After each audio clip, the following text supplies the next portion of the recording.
తోడుగా ఉండు దేవునికి మహిమ కలుగునుగాక. ప్రియ స్నేహితులందరికీ దివ్య వాక్యోదయం. ఈనాటి పాఠ్యభాగము యెహోషువ 3:7. అప్పుడు యెహోవా యెహోషువతో ఇట్లనెను, నేను మోషేకు తోడై ఉన్నట్లు నీకును తోడైయుందునని ఇశ్రాయేలీలందరూ ఎరుగునట్లు నేడు వారి కన్నుల ఎదుట నిన్ను గొప్ప చేయ మొదలుపెట్టెదను. ఇశ్రాయేలీలు యొర్దాను నదిని దాటకముందు మీరు నిలువుడి అని వారికి చెప్పబడింది.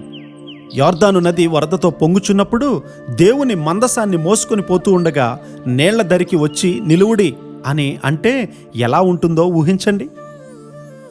మానవ స్వభావం అయితే అయ్యో నేను మునిగిపోతానే అని అంటుంది. వరదలంటే నాకు తెలుసు, వరద నీటిలో నడవడం ఎంత ప్రమాదమో కూడా నాకు తెలుసు. నీటి ప్రవాహ వేగానికి తూలిపోతాం. నా సైకిల్ను అలాంటి వరద ప్రవాహంలో పట్టుకోవడం చాలా కష్టమైపోయేది. ఇక్కడ ఇశ్రాయేలీలకు వచ్చి నిలువుడి అని చెప్పినప్పుడు యాజకులు నిలిచి ఉండగా శుద్ధిపరుచుకున్నటువంటి జనులు యొర్దానును దాటారు. చిన్న ఇబ్బంది, చిన్న సమస్యలకే మనము భయపడిపోయే భక్తిని కలిగి ఉన్నాం.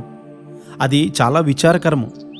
శ్రమలకు వద్దనుకుంటూ ఇతరుల విషయమై ఏమాత్రము చింత లేకుండా ఉన్నాం మనం. క్రీస్తు వారు లేకుండానే నశించిపోతున్నటువంటి అనేక కొండజాతి వారిని గూర్చి, దేశ సరిహద్దు ప్రాంతాల వారిని గూర్చి చింత మనకు లేదు. క్రైస్తవులు అని అనిపించుకోవడానికి కూడా తగని స్వార్థపరులుగా ఉండడం వల్ల వచ్చి నిలువుడి అంటే ఏంటో కూడా మనం తెలియకుండా ఉన్నాం. మన కలతలు, చింతలు, దుఃఖము, బాధలతో ఉండడాన్ని బట్టి దేవునిపై నమ్మకం లేని వారి వలె కనబడుతూ ఉన్నాం. కాబట్టి లెక్కలు వేసుకుంటూ మనకు డబ్బు ఉంటే అది చేయగలం, ఇది చేయగలం అని డబ్బుకు విలువ ఇచ్చేవారంగా మనం ఉంటూ ఉన్నాం. యొర్దాను నీటిలో వచ్చి నిలవబడడం నేను నేర్చుకుంటున్నాను. వచ్చి నిలవబడడం నేర్చుకోనకపోతే మీకు ఎలా బోధించగలను?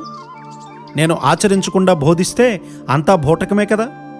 ఈ దినాల్లో పెద్ద ప్రదర్శనలతో కూడినటువంటి క్రైస్తవ భక్తి ప్రచారంలో ఉంది. దేవుని గొప్ప విడుదల కొరకు వచ్చి నిలిచే విద్యను మనందరము నేర్చుకొందుముగాక. ఆమేన్.